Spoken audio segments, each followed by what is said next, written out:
తెలంగాణలో మోడీ ప్రభంజనం కొనసాగుతోందని కొండా విశ్వేశ్వరరెడ్డి అన్నారు. చేవెళ్ల ఎంపీ అభ్యర్థిగా పోటీ చేస్తున్న కొండా విశ్వేశ్వరరెడ్డి శేర్లింగంపల్లి నియోజకవర్గంలో భారీ బైక్ ర్యాలీ నిర్వహించారు. ప్రతి బస్తీ, ప్రతి గ్రామంలో ఇప్పటికే 3 సార్లు ప్రచారం నిర్వహించామని, మిగతా పార్టీలు ప్రచారంలో కూడా ఎక్కడా కనిపించడం లేదని కొండా ఎద్దేవా చేశారు. 2 లక్షలకు పైగా మెజార్టీతో రెండోసారి ఎంపీగా గెలుస్తారని కొండా విశ్వేశ్వరరెడ్డి ధీమా వ్యక్తం చేశారు. మాది 2-3 రౌండ్లు ప్రచారం అయిపోయింది.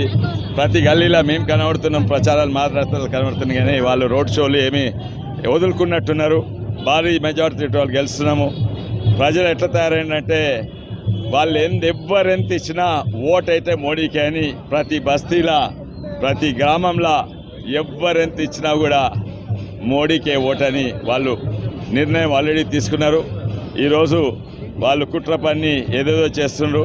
కానీ ఒక్కడే కొండా విశ్వేశ్వరరెడ్డి, ఆయన అసలు మోడీ మనిషిని, బీజేపీ మనిషిని, అది తప్పనిసరిగా కమలం పువ్వు మనిషిని అని అందరికి తెలుసు.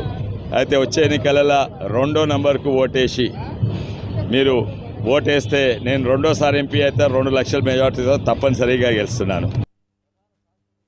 మాది 2-3